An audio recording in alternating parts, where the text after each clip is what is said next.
Order. Before I call the Chancellor of the Exchequer, I have a short statement to make about the events in the capital in Washington, DC last Wednesday and Thursday. Like many honourable members, I was shocked and dismayed at the events which took place. I wrote a personal letter to Nancy Pelosi, the Speaker of the House of Representatives, to offer my solidarity, not least for the trashing and the occupation of her office. Since I wrote the letter, we have learned of the very sad death of Officer Brian D. Sicknick, elected representative in the House and the Senate, and the staff who support them showed great courage in ensuring that the democratic process was delayed and not stalled. I am sure I speak for all honourable members in passing on our best wishes to them all and our condolences to the family and colleagues of Officer Sicknick. Just before I bring in the chance, just mention Charlie had a great win, by the way. I now call the Chancellor of the Exchequer, the Right Honourable Rishi Sunak, to make a statement. Chancellor. Mr. Speaker, before I begin, I'm sure the whole House will join me in wanting to send our very best wishes to my right honourable friend, the member for Old Bexley and Sidcup. I've been fortunate to work closely with him, and he is one of the nicest and most decent people in politics, a fantastic minister and a tireless advocate for his constituents. We all look forward to a speedy recovery and seeing him back in this place as soon as possible.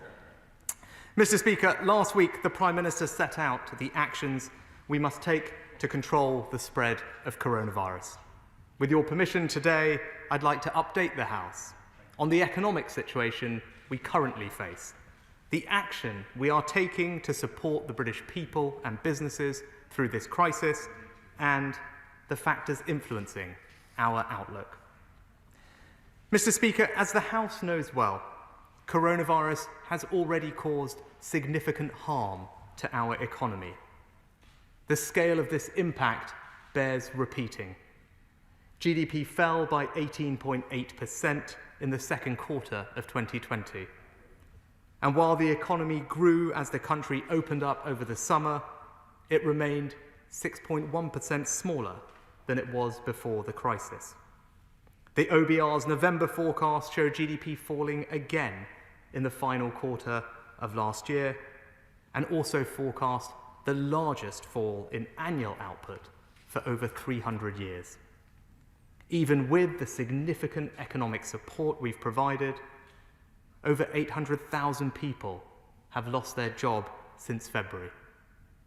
And while the new national restrictions are necessary to control the spread of the virus, they will have a further significant economic impact. We should expect the economy to get worse before it gets better. Mr. Speaker, in response, the government has put in place a comprehensive economic plan. We have provided a fiscal stimulus of over £280 billion to fund our plan for jobs, to support public services like the NHS, and to provide financial support for millions of people and businesses. 1.2 million employers have furloughed almost 10 million employees. Almost 3 million people have benefited from our self-employment grants, taking total support for the self-employed to nearly £20 billion. Over 1.4 million small and medium-sized companies have received government-backed loans worth over £68 billion. Tens of billions of pounds of tax cuts, tax deferrals, and cash grants have been delivered to businesses. And the United Kingdom government has guaranteed at least £16.8 billion of additional funding for the devolved administrations in Scotland, Wales, and Northern Ireland. In response to the new national lockdown, we are extending and increasing our financial support. We are providing a bridge for people and businesses until the economy reopens, and to give them the chance to rebuild productive capacity. To do that, we have extended the furlough scheme to April. We're supporting self-employed people with a fourth income grant. And we've announced, alongside the introduction of new restrictions, an extra £4.6 billion to protect UK jobs and businesses. All business premises in England which are legally required to close including in retail, hospitality and leisure, can now claim one-off grants of up to £9,000 for each of their business premises, benefiting over 600,000 businesses and coming on top of the existing grants worth up to £3,000 paid each month. We've also made discretionary funds of £500 million for local authorities available in England to support local businesses in those areas, on top of the £1.1 billion of discretionary funds we've already provided to local councils. Sadly, we have not and will not be able to save every job and every business. But I am confident that our economic plan is supporting the finances of millions of people and businesses. Across almost all areas of economic policy, we are providing comparable or greater support than all our international peers. And as the Office of Budget Responsibility, the Bank of England and the IMF have all recognised, our economic response is making a difference, saving jobs, keeping businesses afloat and supporting people's incomes. Mr. Speaker, now looking forward, there are signs of hope. Firstly, with the vaccine, we can start to see a path out of coronavirus. Vaccine rollout is our most important economic lever, and we've made available over £6 billion. We've now administered over 2.4 million vaccine doses across the United Kingdom. And by February the 15th, we aim to have offered a first vaccine dose to everyone in the top 4 priority groups identified by the Joint Committee on Vaccination and Immunisation. And the data shows there are potential sources of underlying resilience in our economy. In aggregate, we have seen the household savings ratio reach record levels, and taken as a whole, corporate sector cash buffers have improved. And of course, we have now agreed a new trading partnership with the European Union. We have removed that uncertainty from businesses and can now start to do things differently and better, not least in financial services, where in November I outlined for the House our plan to reinforce the UK's position as a globally preeminent financial centre. Mr. Speaker, while the vaccine provides hope, the economy is going to get worse before it gets better. Many people are losing their jobs. Businesses are struggling. Our public finances have been badly damaged and will need repair. The road ahead will be tough. Now it is time for responsible management of our economy, taking the difficult but right long-term decisions for our country. But, Mr. Speaker, I am confident that with this comprehensive support the government is providing, and above all, the determination, enterprise, and resilience of the British people, we will get through this. And I commend this statement to the House. We now head up to Oxford East, the Shadow Chancellor, Annalise Dodds. Thank you very much, Mr. Speaker, and can I please start by joining the Chancellor in sending my very best wishes to the Right Honourable Member for Old Bexley and Sidcup. I know I speak for everyone on my side of the House in wishing him a speedy recovery. 6 weeks have passed since the Chancellor last addressed this House. In that time, the Prime Minister scrapped his proposed relaxation of public health rules, introduced a new Tier 4 level of restrictions for London and large parts of the South East, and then superseded all of that with the imposition of a third national lockdown. After the Prime Minister's most recent announcement, Parliament was, of course, recalled, and members were given the opportunity to ask questions of the Prime Minister, the Health Secretary, and the Education Secretary. But the Chancellor was nowhere to be seen. His sole contribution to a set of announcements that had profound implications for our economy was a 90-second video on Twitter, which begged as many questions as it answered. No indication of how long the new grants are expected to cover. no clarity on how the discretionary funding for local councils has been calculated, nor of how it will be allocated. And we heard of funds being provided to the devolved nations badged as new money before the Treasury hastily amended its website to reflect that this money had already been committed to in December. We heard nothing about what would happen to those people who'd started a new job since the beginning of November and who are now ineligible for furlough.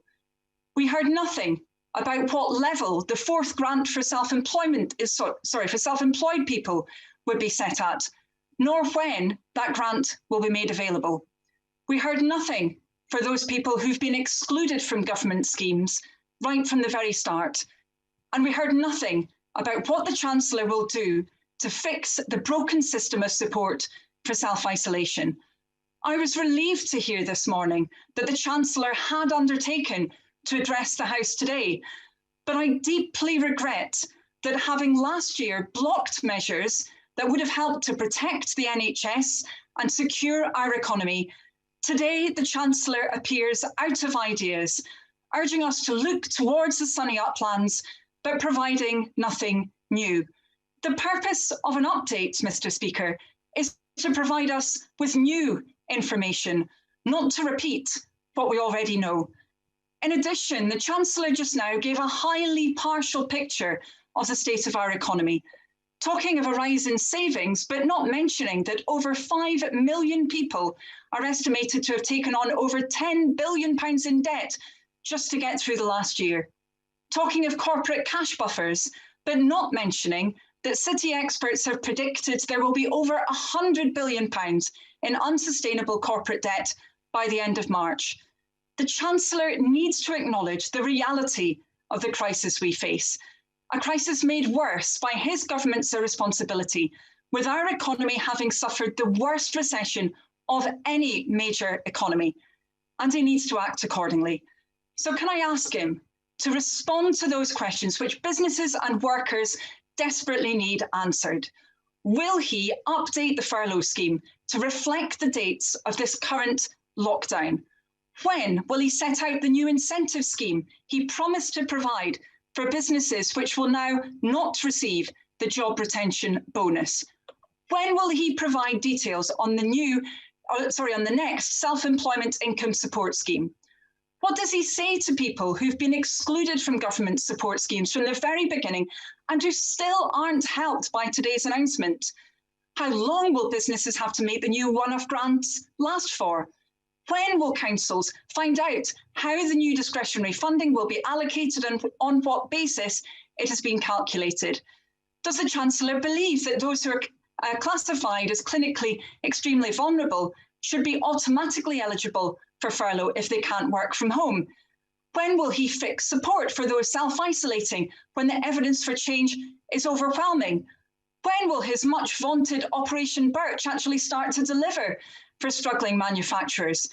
And will we have to wait until the budget for a recognition of all of these problems and solutions to them, as was suggested by his social media account?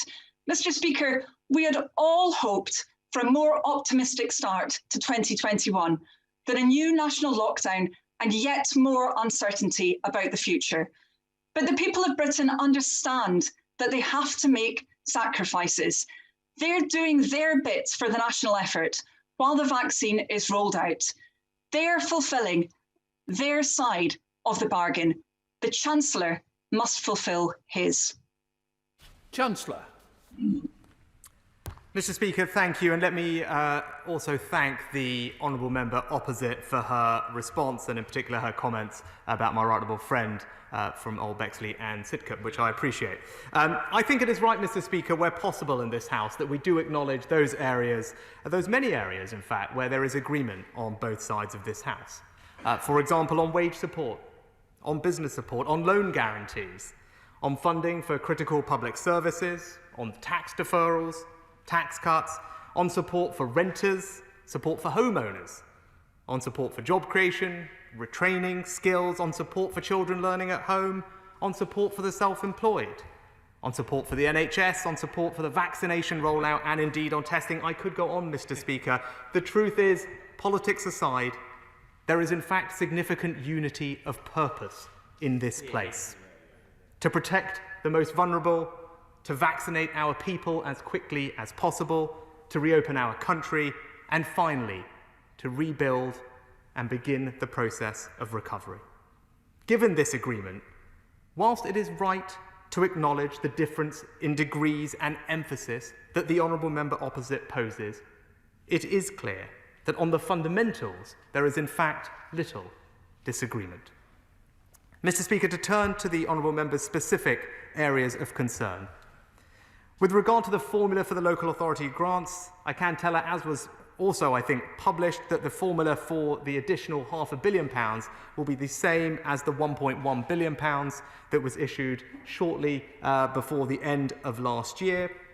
With regard to the furlough dates, she will be pleased to know that the change in date from the original spring date through to the new date at the end of October, before the announcement of the new scheme and the extension, will bring an additional 3 million people into coverage for the furlough scheme, which I'm sure she will join me in welcoming, has protected over 9 million jobs over the past several months. It is, of course, already possible for people to be furloughed if they are clinically extremely vulnerable or indeed have childcare difficulties, but those decisions are, of course, decisions to be made by individual employers and their employees. It wouldn't be right for the government to put a blanket mandate in place. With regard to the various other questions, she is right that the budget is the appropriate place to consider those, given the scale of the response and indeed the fact that all of our major avenues of support have been extended through to the spring. She also, finally, Mr. Speaker, made one comment talking about this country having experienced the worst recession out of anyone. And I think it is important in this place that people do have the right facts, Mr. Speaker, particularly when they impact people's confidence and understanding of what is happening. And I must, if I can, gently point out some facts, which I'm sure the honourable member opposite knows, because I'm sure she will have studied this carefully. And she will know that when making international comparisons between the performance of our economy and others, it is important that we are careful, because everybody calculates things in very different ways. And indeed, as the Office for Budget Responsibility have mentioned in their latest report, which I'm sure she will be able to read, and indeed as the ONS have also highlighted, we calculate the public sector output in this country in a very different way to almost any other country. And it is very clear that the way that we calculate that output flatters other countries and disadvantages us when it comes to making those comparisons. And as those independent forecasters have pointed out, when corrected for that difference, Mr. Speaker, what you find is actually our economic performance is very much in line with comparable countries. It is not the worst, and I don't think it is good for confidence or people's understanding of the situation for that to be propagated. Mr. Speaker, throughout this crisis, the government has always been pragmatic.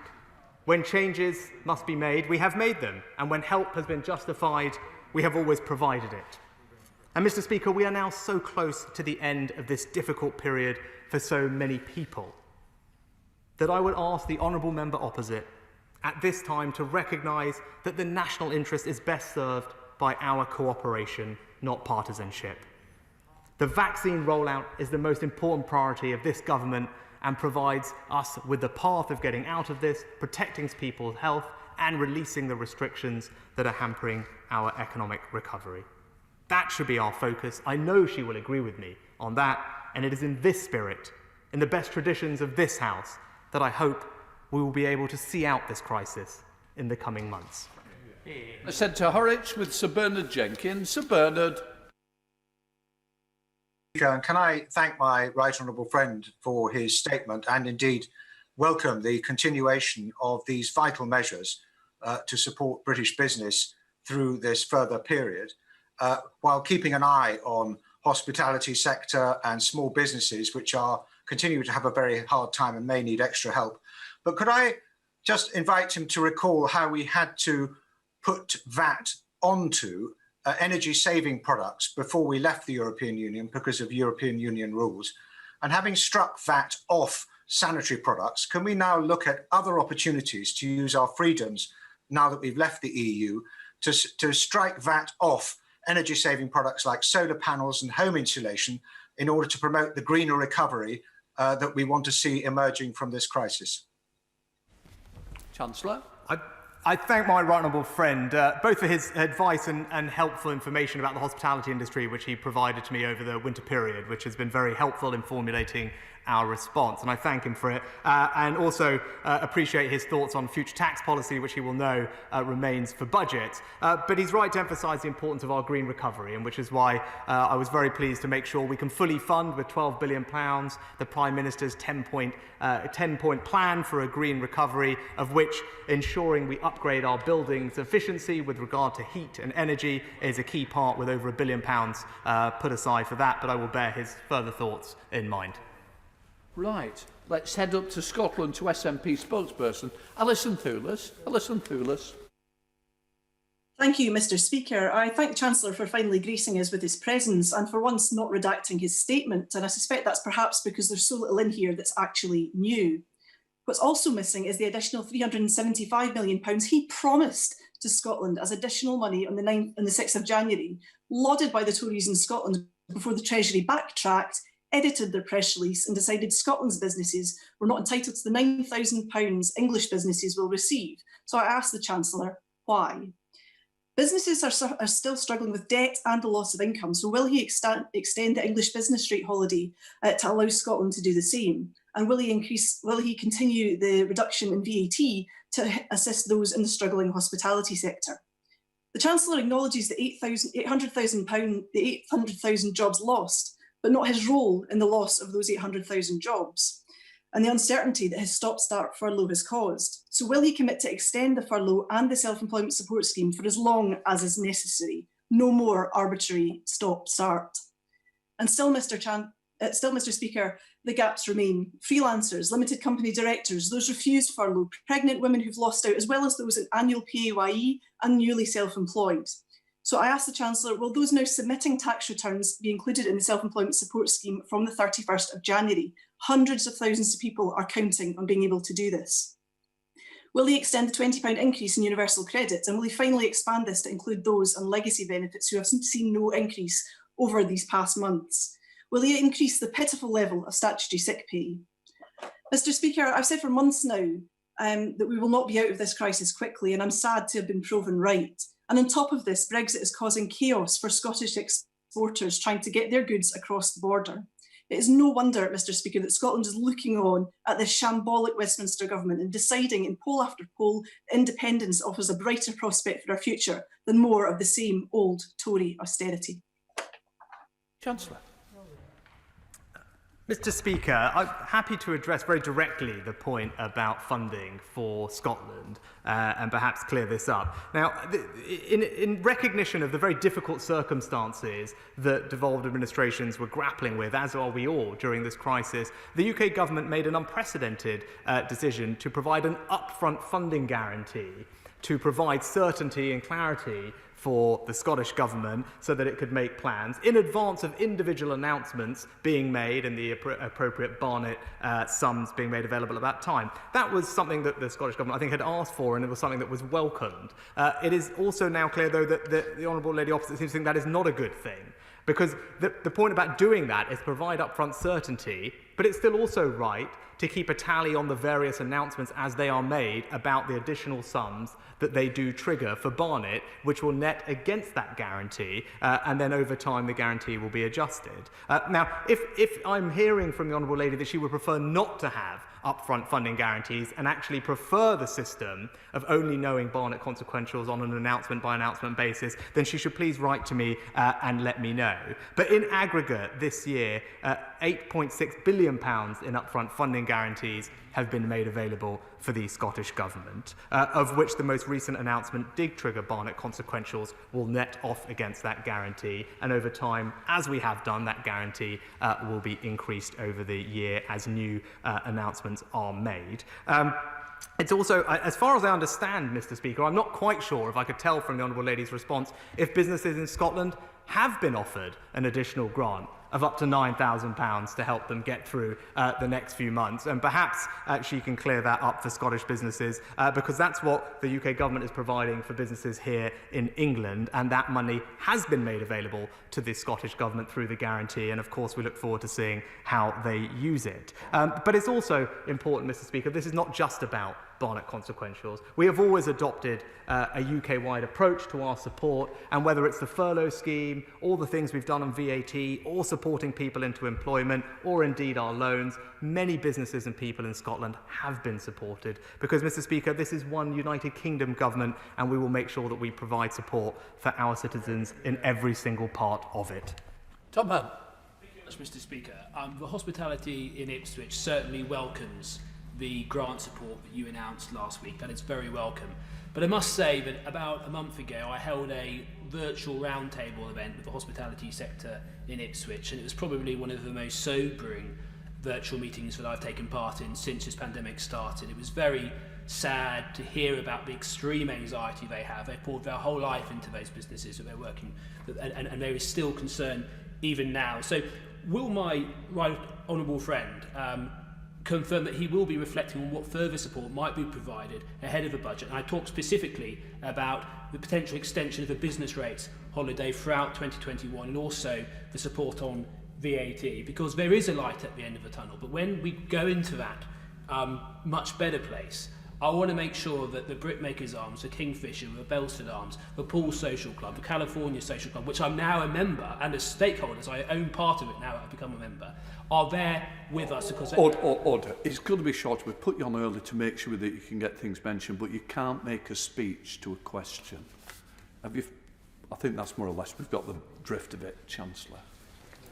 Thank you, Mr. Speaker. My honourable friend is a fantastic champion for his local hospitality industry. I hope I very much have a chance to come and visit the, I think, California Social Club he mentioned in Ipswich at some point in the future, and I will bear in mind his suggestions for how we can look at providing further support. It's a vital industry for our local communities, nationally employs over 2 million people, and he's right that they have borne the brunt of these restrictions and deserve our support as we emerge on the other side.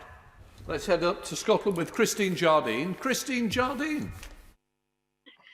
Thank you very much, Mr. Speaker. I first associate myself with my Liberal Democrat colleagues with the remarks about the Right Honourable Member for Old Bexley and Sidcup, who is someone I have come to greatly respect in my time here, and wish him the very speediest of recoveries. What we have today from the Chancellor, however, is just another series of patches, when what we need is a long-term strategy. Still nothing for the many millions who've been excluded from all financial packages, our independent retailers who need support against the online behemoths, and today we learned that there are already 250,000 businesses facing collapse. So when will the Chancellor tell us what his long-term strategy for recovery is? Will he extend furlough through the summer? And can he tell business what help there will be for them now they face an enormous burden of debt? Mr. Speaker, with all our economic support now extends all the way through the spring. We'll of course have a budget on the 3rd of March where we will provide an update on the next stage of our economic response, both to coronavirus and indeed the economic outlook for the rest of the country as well. With regard to one specific question regarding support for businesses against online, the Honourable Lady will be aware that we implemented this year the digital services tax for the first time, which collects a levy on online marketplaces, and that will collect significant revenue this year. I think that's a right step, and we're working with other countries to put in place a multilateral solution, which is the best long-term way to solve the problem that she highlighted. Thank you, Mr. Speaker. Can I thank the Chancellor for his latest announcement of grants, which has been warmly welcomed by the hospitality sector. Can he confirm that the up to £9,000 that he's made available is indeed in addition to the up to £3,000 a month that has been made available to businesses that have had to close? But he will be aware that businesses in the hospitality sector will continue to face some real challenges in the coming months in order to play a part in our recovery. So could I ask him to reflect very carefully on what further support we might be able to make available to this vital sector in the budget? Well, Mr. Speaker, I can confirm that the £9,000 is an additional to the monthly grants of up to £3,000, which means over the next 3 months, businesses could receive up to £18,000 of total cash support. And I will bear in mind other avenues for future support. As I said, as we come out of this, it will be important that the hospitality industry is given every possible chance to succeed and flourish. I sent to Northern Ireland with Sammy Wilson. Sammy Wilson. Thank you, Mr. Speaker. The Chancellor has said that we are now seeing signs of hope, and especially because a deal has been struck with the European Union. It doesn't look like that in Northern Ireland, where supermarket shelves are empty. Thousands of people are being sent letters from suppliers in England that neither they personally nor their businesses will any longer be supplied with goods. The steel industry today has simply received a letter from HMRC telling engineering firms that they'll have a 25% tariff imposed on steel, which they bring in here. And companies which sell to goods to GB have been told that they will not get a refund on the taxes which they have to pay, even though their goods are not going into the EU. All of this is brought about as a result of either a lack of knowledge by officials in HMRC, or else reneging on the promises that the government made that there would be unfettered trade and access for UK firms selling in Northern Ireland and vice versa. What is the Chancellor doing about the impact which his department is having on businesses in Northern Ireland? Thank you, Mr. Speaker. I'm very sorry to hear about some of the examples that the honourable gentleman raised. I know goods in aggregate are continuing to move smoothly between Great Britain and Northern Ireland, and I'm not as aware of any significant queuing, and individual issues are being addressed by UK authorities. I would also say my right honourable friend, the Chancellor for the Duchy of Lancaster, I know is talking with colleagues from across this House to make sure we're kept abreast of any particular issues so we can look to resolve them as we can, Mr. Speaker. Sent to Harlow with Robert Halfon. Robert Halfon. Thank you, Mr. Speaker. The Chancellor will know that I've worked hard and lobbied for financial support for Harlow's small businesses, and I really welcome the financial package worth well over 160 million so far for our town. However, I have been contacted by many businesses in my constituency who've yet to receive much of the grant funding they've been allocated, such as Carol Bush, the wonderful landlord of the Golden Swift pub, because Harlow Council is yet to distribute it. Can he set out what steps he can take to ensure that councils like Harlow and across the country distribute these grants from the government immediately, as they should have already done, to help our hard-pressed businesses? Mr. Speaker, my honourable friend is right that this cash should get to businesses as quickly as possible. I can confirm to him both the guidance will be published this week. Cash should be with local authorities as well by the end of this week from central government, at which point it will be up to them to distribute it as quickly as possible. I know they have been focused on this in the past several months, so hopefully this process can be as quickly as we all need it to be. Let's head up to Merseyside with Bill Esterson. Bill Esterson. Infection rates in Sefton have more than doubled in the last week. Hospital admissions are up by 50% as well. Those people who've been excluded from financial support so far want to reduce infection levels and hospital admissions. They want to, by staying at home, protecting the NHS and saving lives, they want to play their part too, but they need his help to do so, Mr. Speaker. What is the Chancellor's objection to using the £2 billion which the large retailers have returned in unused business rate relief, which would enable the many freelancers, self-employed people, people who run small firms, people who changed jobs at the wrong time, to play their part in the national interest while we wait for the vaccine to be rolled out? Chancellor. Mr. Speaker, I think the party opposite had called for that money, the £2 billion, to be used to support small businesses, particularly retail and hospitality businesses, which of course we have now supported to the tune of £4.5 billion. But I know it'd be nice to spend the same money twice. With regard to those who need help supporting for self-isolation purposes, Mr. Speaker, we have of course made available £500 to those who need help on a means-tested basis for self-isolation, and that money is being worked through with local councils and the Department for Health.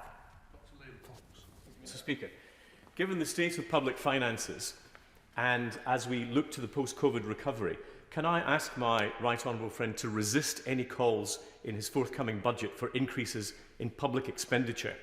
This needs to be a private sector-driven recovery, most importantly by small businesses who will provide the employment and prosperity that we'll need going forward if we're to fund our public services in the future. Mr. Speaker, my right honourable friend is absolutely right and has spoken, written passionately about this his entire career. I firmly agree with him. This must be a private sector-led recovery. Government can't and shouldn't do everything. We can support free enterprise by investing in skills and innovation and infrastructure, but ultimately it will be those small and medium-sized businesses who create the jobs that we desperately want to see. Let's head up to Widnes with Derek Twigg. Derek Twigg. My honourable friend from Sefton, I'm very disappointed that the Chancellor has not given support for the many people on who are self-employed who are not getting help. But my question is this. The Chancellor appears to have little appreciation of how low people manage to survive from week to week. Given the huge coverage today pleading with people to stay at home and follow the rules, I would have expected a Chancellor to have announced better support for those who need to isolate.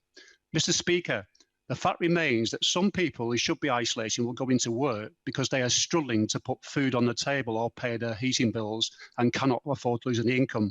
I ask the Chancellor again, will he go away and look at what extra support can be given to ensure that people isolating do not lose any income and it gives them an incentive to stay at home? Mr. Speaker, we have in fact put in place payments to financially support those who need help when they're asked to stay at home. Those are available up to £500. And as we have now reduced over time the period of self-isolation, the real value of those payments has actually increased, in some cases by 20, 30 or 40%, depending on when people were contacted. But more generally, throughout this crisis, this government has always made sure that we look after the most vulnerable. That is clear in the measures that we've taken and clear in the data that was published over the summer, showing that those on the lowest incomes have had their situation protected the most by this compassionate Conservative government.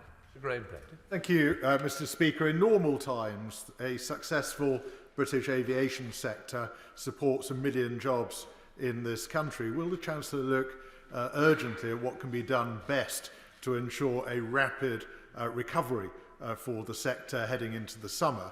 And in particular, as he prepares his budget, will he look at whether it makes sense for us to have one of the highest levels of air passenger duty anywhere in the world? Mr. Speaker, I thank my honourable friend for his question. He's right and is right to passionately champion both our aviation and aerospace sectors, which are critical to our economy. I'm grateful for the help that he gave in helping design a test and release policy for quarantine and arrivals, but also in campaigning for business rate relief. For airports, up to £8 million per airport, that's benefiting dozens of our regional airports up and around the country. I will bear in mind his measures for forthcoming budgets, but like him, I want to see our industry return to its strength. We head up to Scotland with Gavin Newlands. Gavin Newlands. Thank you very much, Mr. Speaker. And just for the record, the Chancellor said he was unsure of what the Scottish Government were going to do with regards to business top-up grants. It's just been announced, and larger hospitality businesses were can claim up to £25,000 in Scotland. But due to his intransigence, the 3 million excluded looked like going a full calendar year without support. This is absolutely shameful. The fact that the £20 per week uplift to universal credit was not applied to legacy benefits is equally shameful. I wonder if the Chancellor could tell my constituents about to lose that £20 when Minister after Minister admits they couldn't survive on universal credit rates. Why and how he expects so many of our constituents to do just that? Well, Mr. Speaker, the Scottish Government has obviously control over its tax-raising power and indeed has the ability to top up and design benefits. So if it's something that the Scottish Government is keen to do, they have the ability to raise the tax to fund a permanent uplift in the welfare system, and I'm sure that's an opportunity that the Scottish Government can take up if they want to and see fit to do so. Let's head up to Harborough with Neil O'Brien. Neil O'Brien. Thank you, Mr. Speaker. As well as the 18,000 people in my constituency who benefited from the furlough, businesses here have benefited from more than £50 million worth of loans. As we move into the recovery, we need to make sure that they're creating jobs, not held back by excessive debt repayments. So what is the Chancellor going to do through Pay As You Grow or other schemes to make sure that they can get on with the business of creating wealth and creating new jobs? Mr. Speaker, my honourable friend is absolutely right about the importance of cash flow, and he's right to highlight Pay As You Grow, which means the 1.3 million businesses who have benefited from bounce-back loans will have the opportunity to significantly extend their repayments for those loans. What we have done by extending the repayment term to 10 years from 5 means that we cut the average monthly payment by almost half, from just over £500 to just over £300. The businesses also have the option to move to interest only, which further reduces the payment to around £60 or £70 on a typical loan. That extra cushion will make sure that businesses can save their cash for driving their businesses forward as they reopen after these restrictions. Sent to Northern Ireland with Stephen Farry. Stephen Farry. Mr. Speaker, I do acknowledge the scale of the financial support that has been provided by the Chancellor, but almost a year on, there's a stubborn refusal to address the needs of those who are excluded, often by what are seen as very arbitrary rules. So can the Chancellor confirm that the Treasury has indeed received a number of constructive proposals as to how existing schemes can be modified without the risk of fraud? And will he give a commitment to give those proposals a fair consideration and, where appropriate, make back payments? Mr. Speaker, I'm happy to give the honourable gentleman the assurance that my honourable friend, the Financial Secretary, has met with various groups and received various proposals, and of course we will give those proposals fair and due consideration. Sent to Gloucestershire with Siobhan Bailey. Siobhan Bailey. Stroud and the Southwest is packed with creative people and industries that need innovative support right now. And specifically, many UK film and TV productions have struggled to get insurance for costs related to COVID-19. Can my right honourable friend outline for the House what the government is doing to support this £4 billion industry for the UK? My honourable friend is absolutely right to highlight the importance of the creative industries to the UK economy and indeed our social and cultural capital. That's why the government has created a £500 million film insurance scheme, which she rightly alluded to. Over 100 different film productions have taken advantage of that so far, and it is currently safeguarding over 14,000 jobs. It's that kind of thinking that we hope can help drive our recovery and support the industry that she rightly champions. Mr. Speaker, in line with advice from the Royal College of Obstetricians and Gynaecologists, the Royal College of Midwives, the TUC and Maternity Action, will the Chancellor of the Exchequer today commit to amending the furlough scheme to cover the cost of maternity suspensions on full pay for women who are 28 weeks or more pregnant or otherwise medically advised to shield? Mr. Speaker, there are specific provisions in place and guidance for employers with regard to calculating pay with respect to periods of maternity. Hopefully those are clear, but I'm very happy to look into the Honourable Lady's specific point. Let's head to Bridgewater with Ian Little-Granger. Ian Little. Thank you, Mr. Speaker, as always. My right honourable friend is aware how good the Bridgewater and Taunton College is and how many apprentices they're training, not just for Hinkley Point, but many other organisations. But one of the unforeseen consequences of this pandemic is that £8 million of their funding goes into training these people. And unfortunately, a lot of employers are not taking on apprentices or making them redundant. These young people are not getting the chance to finish off their training to get the jobs and the skills they need. Can we please urgently look at the ways that these young people and these colleges can be empowered to train these people to get them into the workplace as soon as possible? Mr. Speaker, I'm fairly certain we have already put in place a new matching service for those apprentices who sadly are unable to complete their apprentices with their current employers, but I'm happy to get the details and write to the Honourable Gentleman about that. But more broadly, like him, I support passionately further apprentices, which is why we're giving companies a £2,000 bonus to take on a new apprentice and provided additional funding to both businesses and colleges to pay for the training that's associated with them. Let's head up to Wirral South with Alison McGovern. Alison McGovern. Thank you, Mr. Speaker, and well done, Chorley FC. If your only economic message is quibbling over how statistics have been used, then, Mr. Speaker, you haven't got a message.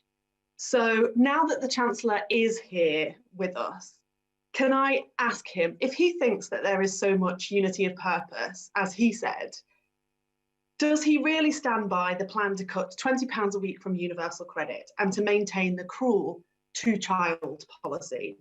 So can I give him the opportunity now to make an announcement and do something today to make sure his appearance before us in the House today isn't a total waste of time? Mr. Speaker, with regard to universal credit, we put in place at the beginning of this pandemic a temporary uplift to universal credit, which lasts all the way through to the end of this year. And of course, future tax and welfare decisions are rightly decisions that will be made at the budget. Let's head up to Rother Valley with Alexander Stafford. Alexander Stafford. Thank you, Mr. Speaker. Labour run Rotherham Council took a long time to devise a discretionary scheme to businesses and individuals excluded from support during the first lockdown, and actually ended up handing back millions of pounds to government as they had not distributed it. Can the Chancellor assure me that this government has given councils the flexibility and support so that local businesses and the self-employed receive the full help they deserve, and that councils have a duty to distribute funds speedily and effectively so this mistake is never repeated? Mr. Speaker, I can give my honourable friend that assurance. The discretionary funding is indeed discretionary. Obviously, I and the government doesn't know the exact economic circumstances of every local area, and it's right that local authorities are best placed to make those discretionary decisions. They will know their areas, they will know how best to support their businesses, and our guidance absolutely gives them the discretion to do so. Let's head up to Birmingham with Steve McCabe. Steve McCabe. Mr. Speaker, the Chancellor says he's supporting 95% of the self-employed, a claim he'll know is disputed. But even if we accept his figures, doesn't that mean 250,000 lose out? Surely writing off 250,000 people and their families isn't what he means by whatever it takes. Mr. Speaker, those figures are not disputed. They're fact based on the returns that we actually have. Of the returns that we have from self-employed people, those that are majority self-employed, 95% of those people qualify and are eligible for the support. The 5% that are not, that he alluded to, are excluded because they have an income of greater than £50,000. He will have heard me say before, the average income of those people is £200,000, and I think it is right that we target support on those who most need our help. Let's head up to Crewe Nantwich with Dr. Ciara Mullen. Dr. Mullen. Thank you, Mr. Speaker. Can I thank the Chancellor for the further one-off grants for closed businesses of up to £9,000 that have been announced. Businesses in Crewe and Nantwich are very grateful for the cash. But can the Chancellor reassure businesses that they don't need to choose between these one-off grants and the monthly grants, that both are available to affected businesses?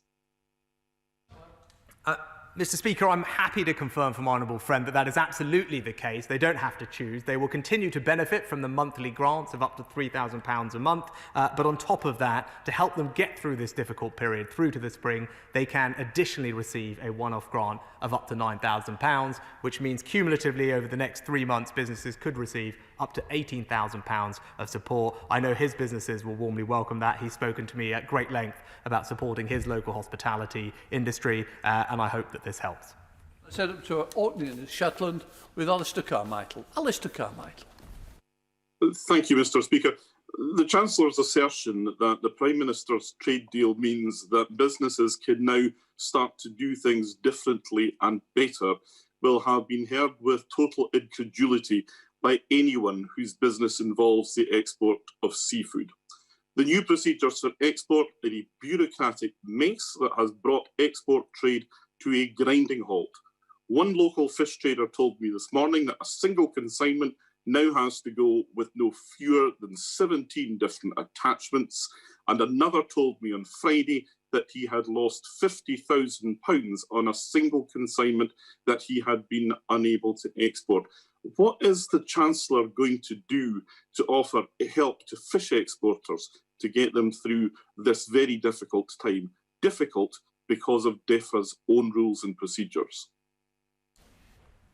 Mr. Speaker, what this deal provides is ensure that all those businesses that he mentioned have tariff-free access to European markets. Otherwise, there'd have been significant tariffs on those exports. He is right. There are changes to our trading relationship. That has always been the case, and both the Prime Minister and the government have been clear about that. I know my right honourable friend, the Chancellor for the Duchy of Lancaster, is working through individual issues as we look over time to streamline and improve all our processes. And he will also know that we have invested a huge amount of resource in both the IT systems at DEFRA, but also in providing support for those businesses who need help to fill out various customs forms and meet new procedures. I set up to Stockholm, Trent Central with Joe Gideon. Joe Gideon. Thank you, Mr. Speaker. I welcome the £4.6 billion in grants announced last week for the retail, hospitality and leisure sectors. As my right honourable friend will be aware, businesses in the hospitality industry have been subject to restrictions since the beginning of the pandemic, leaving the sector one of the hardest hit financially. And I've spoken to many affected business owners and workers in Stoke-on-Trent Central. As we approach the end of this financial year, with the possibility of restrictions now extending beyond, will my right honourable friend reassure me that the businesses in my constituency, that the government will extend the existing package of measures, including the current business rates relief and VAT reduction, that acts as an important lifeline for many in this sector? Well, I know from visiting my honourable friend's local area how important hospitality businesses are to her, and whilst I can't comment on future budget decisions, obviously, I can give her the assurance that I remain very committed to supporting our fantastic hospitality businesses through this crisis so that they can recover strongly on the other side. Paisley. Speaker, I thank the Chancellor for his statement. Northern Ireland is facing a double whammy. First of all, we're coping with the economic consequences of COVID. We thank the Chancellor for the help with that. But at the same time, we're also trying to deal with a protocol that is crippling businesses in Northern Ireland. South of the border, the Irish Revenue Authorities have said that all companies can circumvent customs to deal with this problem, whilst on our side of the border, HMRC is increasing the red tape.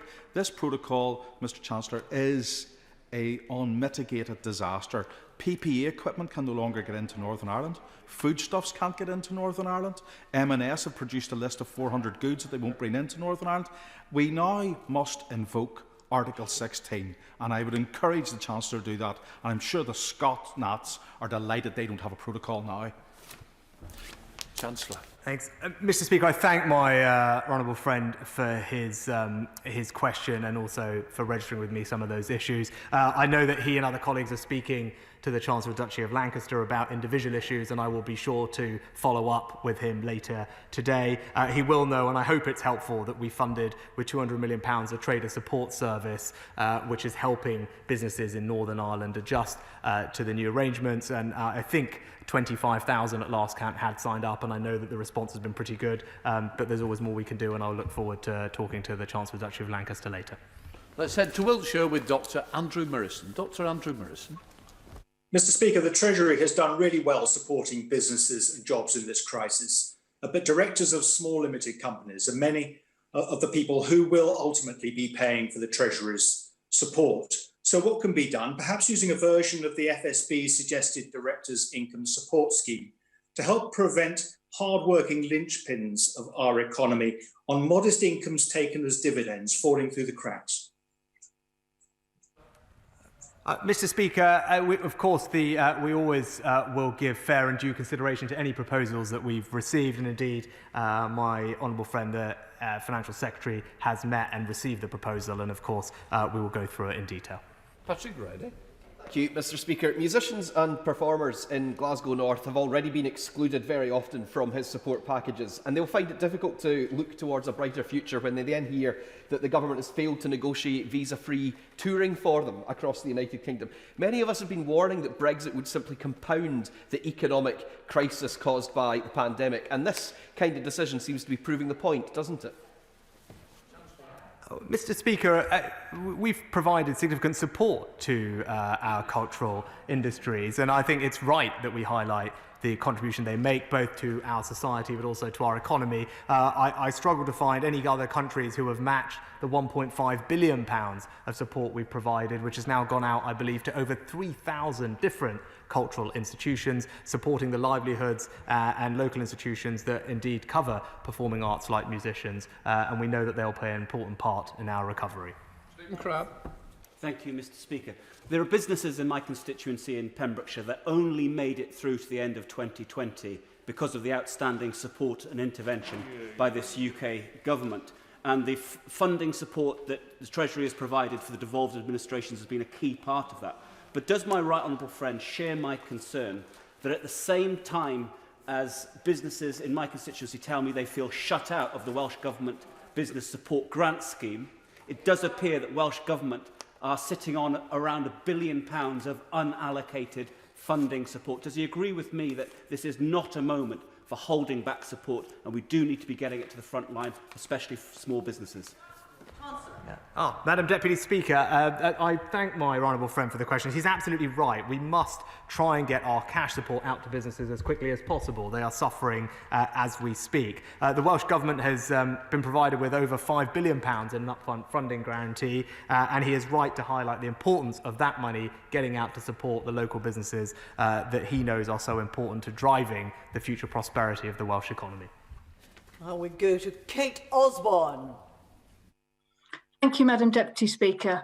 Analysis by the Resolution Foundation, based on the number of households claiming universal credit or working tax credit in April last year, found that 34% of working age households across the North East stood to lose out on over £1,000 a year if the uplift is cut as currently planned in April 2021, which, unless I'm mistaken, is still the case, although the Chancellor said at the end of the year to an earlier question, maybe he can clarify. And can I ask the Chancellor if he agrees with me that it would now be unthinkable to cut this lifeline given the ongoing significant impact the pandemic has had on low-income families? Madam Deputy Speaker, it's important to recognise some of the other things that we've put in place for next year already, notably support with over 3.5 million vulnerable households with their council tax bills, £150 each, worth £670 million in aggregate, but also increasing the national living wage, Madam Deputy Speaker, above inflation at 2.2%, providing around £350 of benefit to those on low wages. And those are the kinds of things that this government will continue to champion. Elliot Colwood. Madam Deputy Speaker, and can I firstly welcome the furlough extension as announced by my right honourable friend the Chancellor, which will give many Carshall and Wallington residents a great sense of peace of mind. However, some businesses have been in touch with me with concerns about the October cut-off date due to be eligible to start furloughing staff. So could my right honourable friend outline if this decision can be reviewed or what other support businesses can access to help mitigate this? Thank you, Madam Deputy Speaker. The change in the date from the original spring date to October will bring an additional 3 million people into scope of benefiting from the furlough scheme. I know that's something my honourable friend will welcome. With regard to additional support, he will know our comprehensive plan of whether it's discounted or government-backed loans, tax cuts, tax deferrals, VAT deferrals, business grants, business rates, holidays, or discretionary funding from local councils. All of that is available depending on the business circumstances, and I'd urge his businesses to look online and see what they might be eligible for. Caroline Lucas. Thank you, Madam Deputy Speaker. The Chancellor said earlier that there's unity of purpose across this House. And one area where it's clear there is unity, with everybody except for him, is that more support is needed for the excluded. It frankly beggars belief that he has yet again come to this House with nothing to announce for them. So I urge him to urgently look at the DIS scheme for directors of small limited companies. It's been on his desk since November. But there's also the recently self-employed still left out in the cold, freelancers, those who combine PAYE and self-employment, women who've taken time out because of pregnancy, all still utterly abandoned. I want to know how he has the gall to continue pretending that he's doing enough for my constituents and millions like them who are still left in poverty and despair. Madam Deputy Speaker, with regard to our support for the self-employed, it's worth, not that you would know it from what the Honourable Lady said, that it's worth knowing that almost 3 million people have benefited from support to the tune of around £20 billion. I do believe that's comprehensive. It's indeed certainly more comprehensive and generous support than almost any other country that I can find has provided. But of course, we will always look at other suggestions we will receive, and I will continue to do that. Simon Fell. Thank you, Madam Deputy Speaker. As the pandemic continues, it's only right that the government provides further financial assistance to support jobs and businesses, which is why I welcome the £4.6 billion in funding for grants announced last week, which will benefit people and businesses across Barrow and Furness. However, does my right honourable friend agree with me that in the long term, we have to ensure that we return to sustainable public finances in order to build resilience from similar shocks in the future, whatever they may be? I think my honourable friend makes an excellent and insightful point, and this is about resilience when it comes to public finances. He used the word well. We now have faced two supposedly once-in-a-generation shocks in the space of 10 years, and we don't know what the future holds. But what we do know is that we want to encounter the next shock that comes along in as strong a position as possible, because ultimately that enables us to respond in as comprehensive and generous way as we have. And that's why, over time, we must rebuild our public finances to that position, as he said, of resilience and of strength. I wonder if honourable members really do believe in being fair to everyone, because if they do, I implore people to ask short questions and don't make statements, don't make a speech. This is a statement by the Chancellor. It's an occasion for a quick question. I have 36 people to get in and 25 minutes in which to do it. Shall we try and see if members really do want to be fair to everybody else? Daniel Zeichner. Thank you, Madam Deputy Speaker. Now, behavioural scientists are clear that to get people to self-isolate requires they have the capacity, motivation and opportunity to do so. And so far, frankly, the £500 on offer isn't achieving that. So can the Chancellor tell us what assessment he's made of that scheme and what he's planning to do to improve it? Mr. Speaker, I'm not aware of any science that I've seen or feedback on that scheme that shows that it's not doing what it needs to do. £500 is means tested, provides support, and indeed has increased in real value as the number of days required to isolate has reduced. Alex Shelbrook. Speaker, a constituent has approached me to say that many supply teachers working through agencies are not being furloughed because schools are open to key worker children. Yet these supply teachers are not being called into schools because most year groups are learning remotely. Can I ask my honourable friend to look at flexibility within the furlough scheme, similar to last time in this area, to assist agency workers? I'd be very happy to look at the specific point that my honourable friend raises. Andrew Gwynn. Shadowed the Right Honourable Member for Old Bexley and Sidcup, and I want to wish him successful treatment and a speedy recovery. But around 130,000 individuals are ineligible for any support across Greater Manchester, second only to London in numbers. Many of them have been shut out of support since day one, almost a year ago now. So can the Chancellor confirm today that he is actually looking at this important issue and confirm today whether more support for this group is actually coming their way? Well, Mr. Speaker, as part of the announcement made last week, £500 million of discretionary funding is being made available to local councils. That comes on top of the £1.1 billion that was made available at the end of autumn last year. And some of that funding, if the local councils want, can go to support the very people that he is talking about. Felicity Buchan. Thank you, Madam Deputy Speaker. Financial services are very important to my constituency and to the country as a whole. I welcome the free trade agreement, but clearly there is more to be negotiated on financial services. Can you outline how we can retain this very strong relationship with Europe on financial services while retaining autonomy to adapt the industry to our needs? Can I praise my right honourable friend for being a fantastic representative of her constituents when it comes to financial services. I've enjoyed my conversations with her, and I look forward to working with her and the industry to make sure that we maintain a close relationship with the EU, but also that we look to capitalise on those new opportunities, making sure that London remains a preeminent global centre. The UK does its bit, whether it's on greening the financial system or taking advantage of new digital technologies. We must lead the world, and I know she will help me do that. Tonya Antoniazzi. Thank you, Madam Deputy Speaker. The Welsh Government have not hoarded money meant for Welsh business, and it's very dangerous to hear the Right Honourable Member for Preseli Pems to be saying such things in the Chamber. They are getting help to those businesses, whilst the UK Government makes a big fanfare of new help, which turns out not to be new help at all. So today, can the Chancellor tell me and my constituents in Gower how much new money for Wales he has announced today?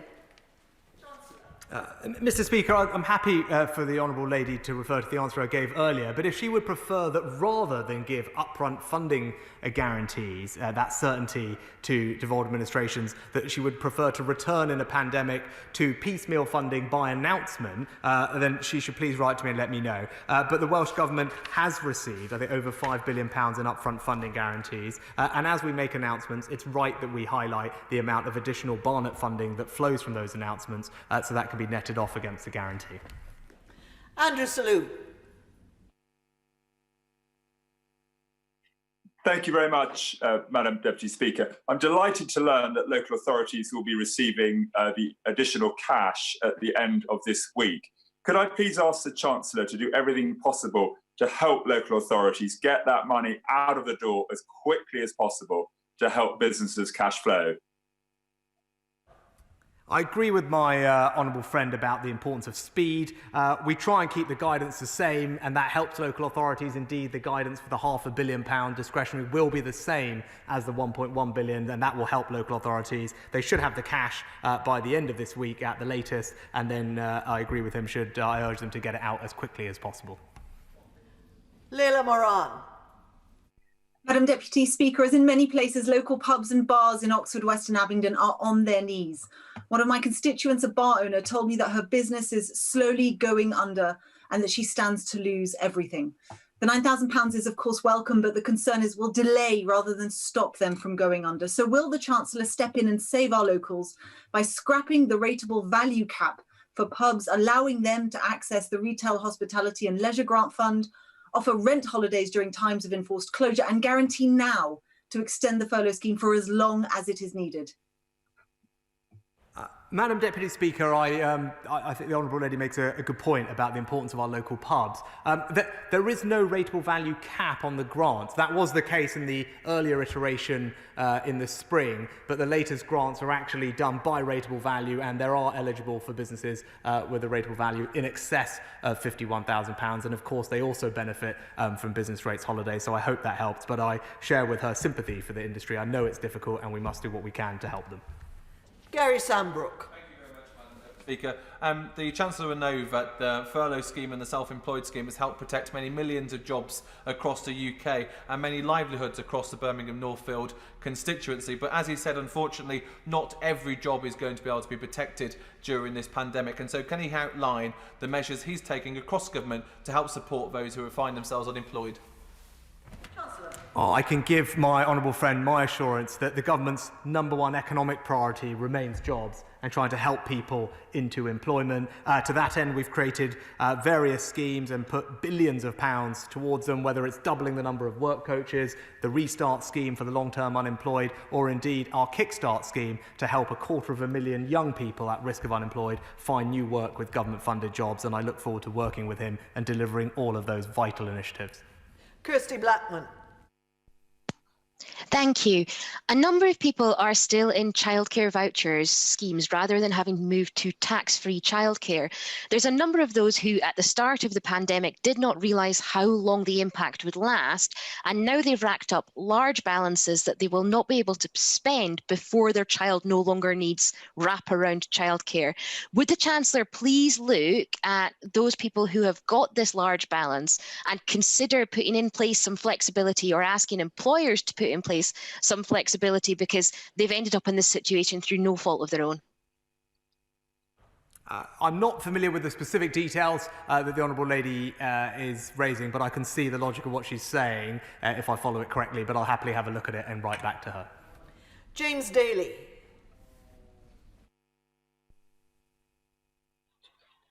Thank you, Madam Deputy Speaker. Can I welcome the Chancellor's announcement of an extra £500 million worth of funding for discretionary funding for local authorities in England?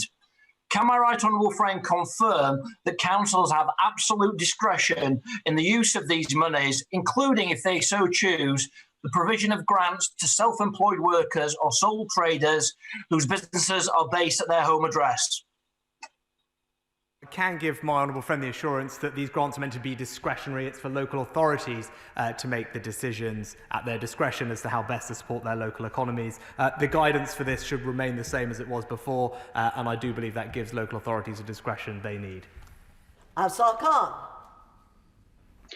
Thank you, Madam Speaker. A supply teacher in my constituency contacted me last week after being told she would not be furloughed despite being unable to work while schools are closed. Last summer, less than half of the supply teachers were furloughed, and in some cases were furloughed at just 80% of the national minimum wage. What steps will the Chancellor now take to ensure all supply staff are able to access the furlough scheme during this lockdown and prevent them from falling through the gaps? Madam Deputy Speaker, as I follow the question correctly, I think the guidance has already been clarified and was already in place that childcare was a reason that people could be furloughed. But with regard to supply teachers, in any case, I will have a look at what the guidance says. Mark Mingus. I'd like to welcome the continuation of the unprecedented support provided by the Chancellor throughout this crisis. But looking forward to our economic bounce back, can I call my right honourable friend to extend the business rate holiday and VAT reduction, which have been absolutely critical to the tourism and hospitality sector in Fylde? I know how important the tourism and hospitality sector is to my honourable friend's constituency and what a fantastic champion he is for it. I know how important those initiatives have been. Of course, future decisions of that magnitude will be for the budget, but I will take what he says into consideration. Stephen Kinnock. Deputy Speaker, community union self-employed members have raised serious concerns of discrimination in the self-employment income support scheme for those who have taken maternity or parental leave. They point out that eligibility conditions and calculation methods chosen by the Chancellor discriminate against women because they do not exempt periods of maternity leave. What steps has the Chancellor taken to ensure that all parents, and women in particular, are not penalised in their income support payments for having children? Madam Deputy Speaker, the guidance and eligibility for the particular circumstances that the Honourable Gentleman mentioned have been published and are designed to be fair to everyone and take into account, as best as we can, everyone's varying different circumstances. Dr. Jamie Wallace. Thank you, Madam Deputy Speaker. My constituency, Bridgend, contains an award-winning nature reserve at Kenfig, some of the best surfing beaches in the world. The town of Porthcawl is a popular tourist town, and Bridgend itself is an historic market town. So it's of no surprise that the impact of COVID-19 on the hospitality sector has really hit my constituents hard. And many of them have written to me recently to ask me to support UK Hospitality's recommendations as to how the government can help, in particular on the extension of support on VAT and business rates. Does my right honourable friend agree with me that every step possible should be taken to support this vital sector? Well, my honourable friend is right about the importance of this vital sector to our local communities and indeed our economy. Hundreds of thousands of businesses, millions of people employed, and like him, I'm keen to see it spring back to its former glory, and I look forward to hearing from him about how best he thinks we can support that industry into the future. Zara Sultana. Thank you, Madam Deputy Speaker. Contrary to the government's briefings, the problem with lockdown isn't support bubbles or exercising with a friend. The key problem is that people are still being forced into work, with too many non-essential workplaces open and statutory sick pay so low, many can't afford to self-isolate when they need to. So will the Chancellor provide the economic support necessary for people to stay at home by ensuring that all non-key workers who can't work from home are furloughed on full pay and raising sick pay to the real living wage at £330 a week? Madam Deputy Speaker, I mean, with regard to the appropriate health restrictions, with greatest respect to the Honourable Lady, I think it's best that we listen to the scientists, and she would have heard the Chief Medical Officer this morning giving his view on what the right approach to other restrictions is. And with regard to support, I think the furlough scheme remains one of the most generous and comprehensive anywhere in the world, and it's something I'm proud of and I know is providing security to many millions of people at what is a very difficult time. Esther McVeigh. The Chancellor will know that it was the blue-collar Conservative group who were instrumental in persuading the supermarkets to return the business rate relief they did not need. And we asked them to do that on the basis that there were many who've gone without support, and they agreed to do it on that basis. So will the Chancellor ensure that that £2 billion returned by the supermarkets will go to those who've been excluded so far from support because they cannot go another 3 months without any income? Madam Deputy Speaker, I pay tribute to my right honourable friend's tireless campaigning on this issue, and she's a great advocate for the cause. She will know, of course, that we have just provided over £4.5 billion of support to many small businesses up and down the country, which I know she will warmly welcome and has also called for. And indeed, part of that is £500 million of discretionary funding for local authorities to support local businesses, many of whom may be the people that she has talked about will be eligible for that support. Paula Barker. Thank you, Madam Deputy Speaker. For 10 months, 3 million people have been forgotten or excluded by this government, including several of my own constituents, such as Graham Park and Karen and Matthew Cox. The Prime Minister said last week these people will be listened to and support packages are there to protect people. So can the Chancellor tell us today clearly what package of support is actually available for these groups, how much is available, and when will people be able to access them? Madam Deputy Speaker, rather than me recap every single thing we've done, it's worth bearing in mind when the Honourable Lady talks about the 3 million people, over half of those are people for whom self-employment is not their primary source of income. They are not majority self-employed. The average income from self-employment of those individuals is around £2,000 from memory.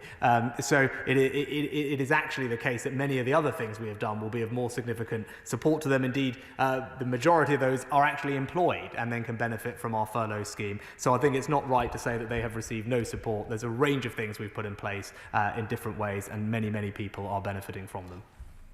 Jason McCartney. Thank you, Madam Deputy Speaker. The hospitality supply chain is crucial to the sector.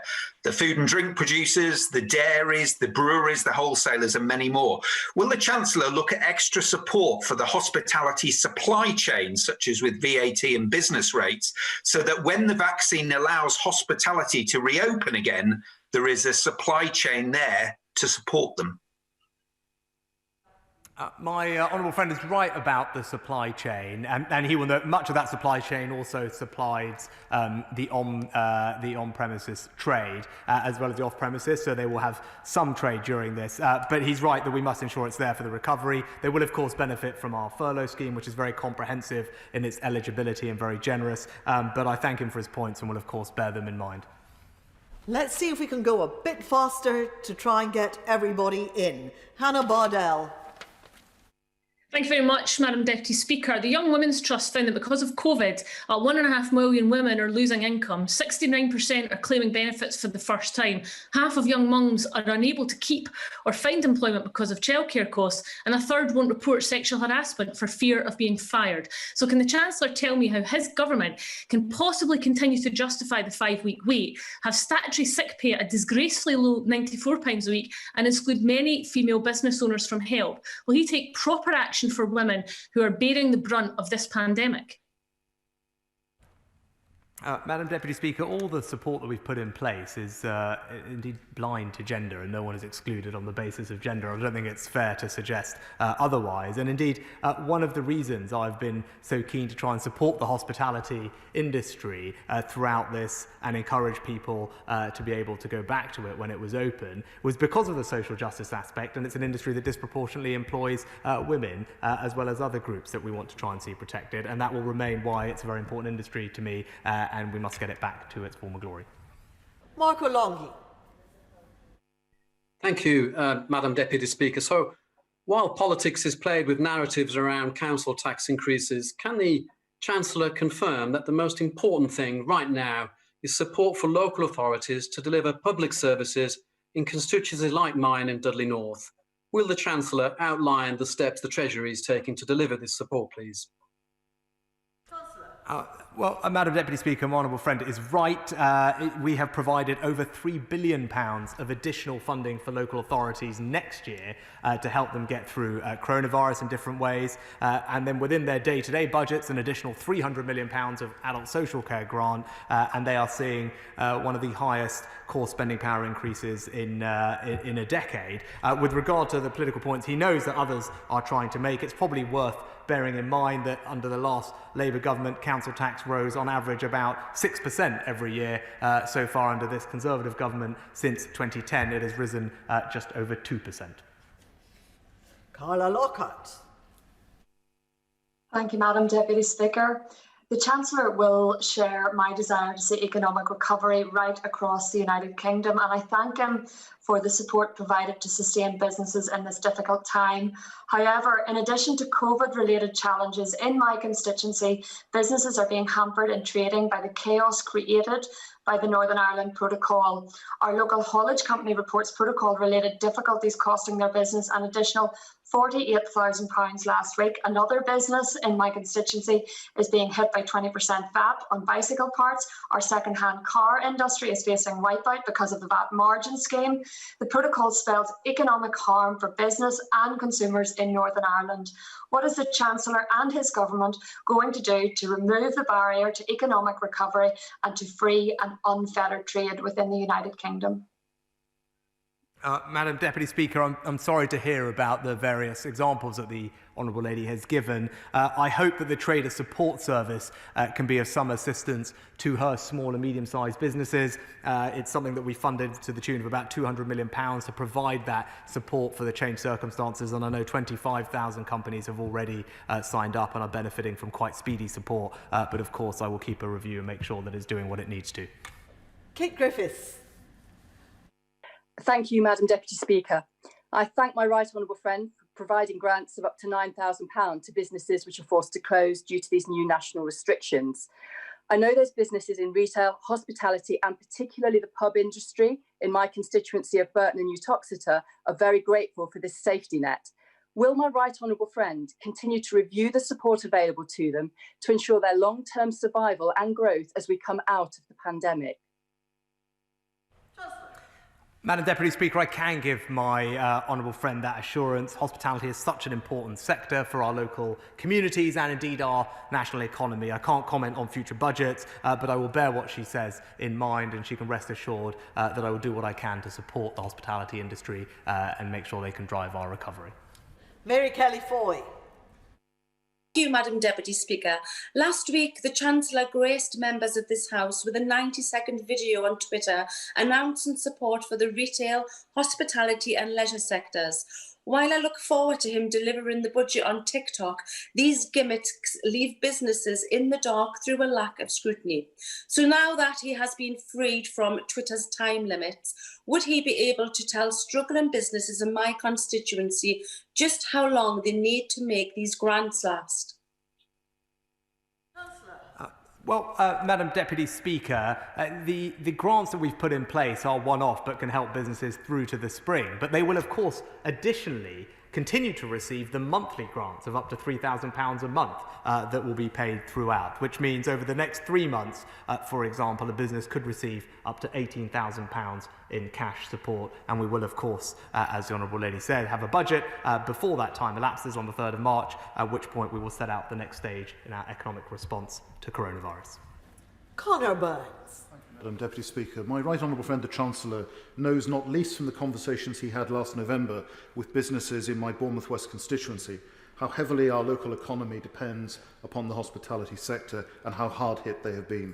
Will my right honourable friend give me and them an assurance that he will look sympathetically at their calls to extend the lower rate of VAT and the business rate holiday? And can I ask my right honourable friend, what message has he got for this sector about their importance for the UK economy and for the well-being and quality of life of our citizens?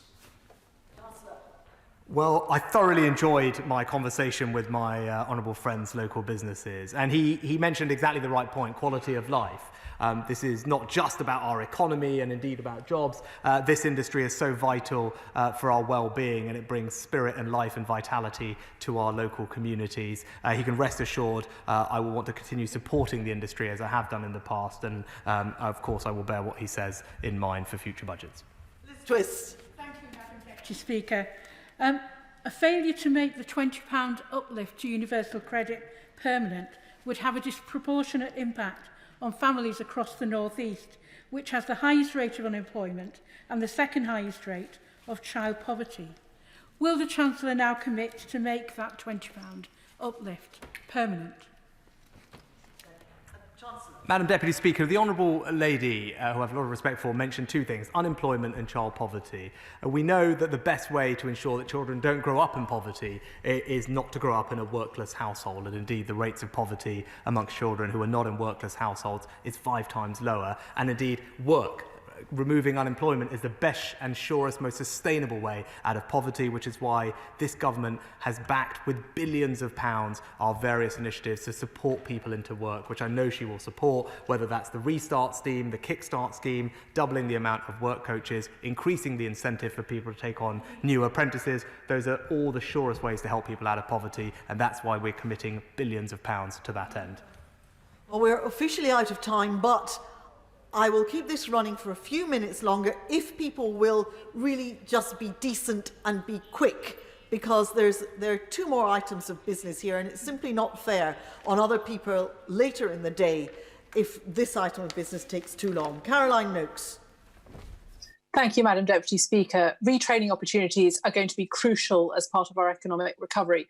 I've been really impressed by companies like Openreach, who have made a promising target for more women in their programmes for employment. Will the Chancellor, my right honourable friend the Chancellor, also look at making sure that women are not excluded from the economic recovery?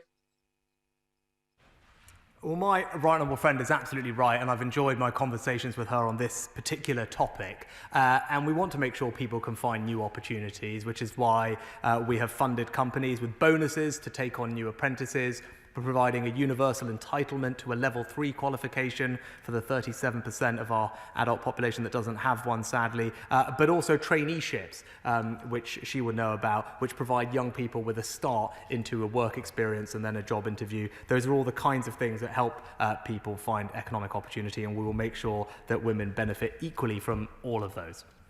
Tony Lloyd. Thank you, Madam Deputy Speaker.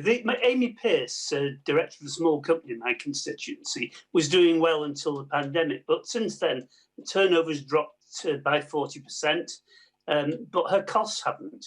She's now had to lay off her staff, which is massively regrettable. What can the Chancellor say to a small business like that they will be there when the pandemic ends, that the employment base and the economic base will be there in towns like Rochdale? I'm incredibly sorry to hear about the honourable gentleman's example of his constituent, and it will be mirrored by many others up and down the country. As I talked about in my statement, the restrictions that we've had to put in place have had a significant economic toll on the country. Hundreds of thousands of people have lost their jobs and businesses are suffering. What we have tried to do is protect as many as possible. It's not possible to protect all of them, but with the support that we've put in place, I am confident that we are helping many businesses, protecting many people's incomes and saving many people's jobs, and I hope his constituents' business and many others can bounce back strongly once we're through this. Chris Grayling. Thank you, Madam Deputy Speaker. I very much welcome the Chancellor's substantial grant support to smaller hospitality businesses in my constituency. It will at least give them a chance of seeing through a difficult period. But of course, I also represent a constituency with large numbers of small travel businesses that depend on the revival of travel and particularly the aviation sector. Could I ask the Chancellor, as he prepares for the budget, to look at any way he can, as restrictions are lifted, hopefully in the spring, to help that industry and that sector get back on its feet again? My right honourable friend is absolutely right to highlight the importance of the travel sector to our economy. I was pleased to work with him earlier to help put in place a test and release policy for our international travel, which I know was helping, and also to provide business rate support to our many airports, up to £8 million per airport, which I know has been of value. But I will continue to listen to him and others to see what we can do to support the economy as we recover out of this. Ellie Reeves. Thank you, Madam Deputy Speaker. We're nearly a year on since the Chancellor rightly introduced the Self-Employed Income Support Scheme, but despite having months to fix the gaps that have wrongly excluded millions, he is refusing to do so. The Honourable Member for Tatton asked the Chancellor whether the £2 billion in business rates relief being returned to the Treasury from supermarkets and other large shops could be used to immediately support those who have been excluded and received nothing. Could he now answer that question? Madam Deputy Speaker, but the Honourable Lady's party called specifically, I believe, for that money to be used to support small businesses and high streets. And indeed, not only have we just done that, we have done it to the tune of £4.5 billion, not the £2 billion that her party was calling for. Anthony Bryan. Green finance has a crucial role to play if we want to build back better and also transition to a net zero economy by 2050. And the UK has a critical role to develop that sector internationally, not just as a global leader in finance, but also this year as president of COP26 and chair of G7. Will the Chancellor outline for the House what he's doing to develop the vital green finance sector? My honourable friend makes an excellent point. Not only are we leading in the world in reaching our net zero targets, we're also a global financial centre, and we have combined the two to lead the greening of the financial system, which is an opportunity for us. We're going to issue a sovereign green bond this year, but also will be the first major economy to make mandatory tasks, the climate-related financial disclosures recommended by the International Task Force. That will help cement our global leadership, and I look forward to hearing from him the other things that we can do in this vital year for our journey to net zero. Yvette Cooper. A Castleford constituent, a single mum who works at a major company's distribution warehouse, has been told her employer won't furlough her while schools are closed and she has to take 6 weeks unpaid leave she can't afford. The school has said she can't have a place as they're overwhelmed with key worker applications. Does the Chancellor agree the employer's response is completely unfair? What should my constituent do now? Madam Deputy Speaker, I'm more than happy to receive a letter from the Honourable Lady on the particular situation that she describes, but I hope she'll understand and she will know, having been in this position, it's hard for me to comment on the specific circumstances between an employee and employer. The furlough scheme can be used for those circumstances that she described. And obviously the school will be better placed than I to make the determinants on whether the constituent in question is a key worker. But if she writes to me, I'll be more than happy to follow up on the questions she raised. John Hull. Madam Deputy Speaker, can I add my support to the cause of directors who take income as dividends? As a former inspector of taxes, I have heard what HMRC have said, and I don't entirely agree with it, but I wonder whether my right honourable friend will agree to meet with me to discuss options that are available to deal with directors who take income as dividends. Madam Deputy Speaker, my honourable friend, the Financial Secretary, has met with several groups and heard representation on different proposals. I'm not aware of another country that has found a way to support people's dividend income, but if my honourable friend has one, I'd be delighted to look at it if he sends it in. Angela Eagle. Thank you, Madam Deputy Speaker. Does the Chancellor believe that the £22 billion cost of Serco Test and Trace has been spent in a way which represents the best value for money? Well, Madam Deputy Speaker, the testing capacity that we have in this country is considerably increased from where it was. You remember at the start of this crisis, 10,000, and now we are doing, I think, several 100,000 a day. So that's a substantial increase, and it can play a part in reducing the spread of transmission. Obviously, given the new strain of the virus, we've had to put in place new restrictions, which is disappointing, but I still believe test and trace can play a role, especially as we come out of this, in suppressing the spread of the virus. But the Honourable Lady is right to hold me and others accountable for everything, every pound we spend of taxpayers' money, and I'm sure she will continue to do so. Angela Richardson. Thank you, Madam Deputy Speaker. I have exciting, innovative companies of tomorrow located in Guildford, and they will be crucial to our economic recovery. Will my right honourable friend ensure these companies remain at the centre of his future plans?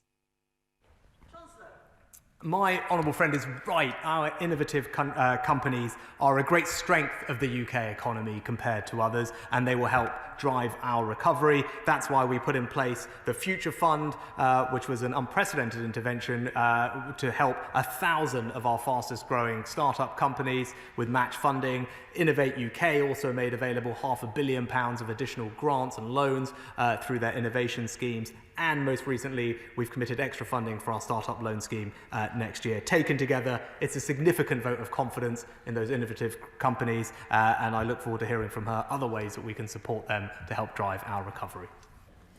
Martin Day. Thank you, Madam Deputy Speaker. Last week, when I challenged the Prime Minister over the lack of support for the 3 million excluded, he claimed that they had not been excluded. So can the Chancellor spell out what is being done to make the PM's word a reality, as I didn't hear anything today that will give meaningful support to my constituents who have had 10 months of zero income or government help? Madam Deputy Speaker, I think it's just not right to say people have not available to receive any support. Obviously, I can't comment on the individual circumstances of every single person, but we have put in place £280 billion of direct support in a multitude of different ways. And then there is additional support that is not even fiscal. For example, mortgage holidays, which now 1 in 6 or 1 in 7 mortgage holders have taken advantage of. So yes, it may be the case that people haven't been helped in the exact way they wanted, but with £280 billion of support in literally 20 different ways, this government is doing what it can to provide reassurance and security to millions of people and businesses through this difficult crisis. And finally, Liz Saville-Roberts. Diolch yn fawr, Dirprwy Lefarydd. The Welsh hospitality sector employs over 8.5% of the Welsh workforce and is even more important in rural areas such as Dwyfol Meirionnydd, where hospitality provides 27.3% of employment. Today's statement provided no new money and no clarity for struggling hospitality businesses that need to be able to make informed decisions in the coming months. Will the Chancellor therefore confirm that there will be no further announcements of extra funding prior to the March budget? Madam Deputy Speaker, the Welsh Government has received over £5 billion of upfront funding guarantees to support their local economy, and I hope they will use it to do exactly that. But also, Welsh businesses will benefit from UK-wide interventions, for example, our furlough scheme, our grants, our loan programme, or indeed some of the VAT reductions. And I have said all of our support now extends through to the spring. We will have a budget on the 3rd of March where we will set out the next stage of our economic response to coronavirus. Thank you. Between this item of business and the next statement, I will briefly suspend the House for 3 minutes. Order.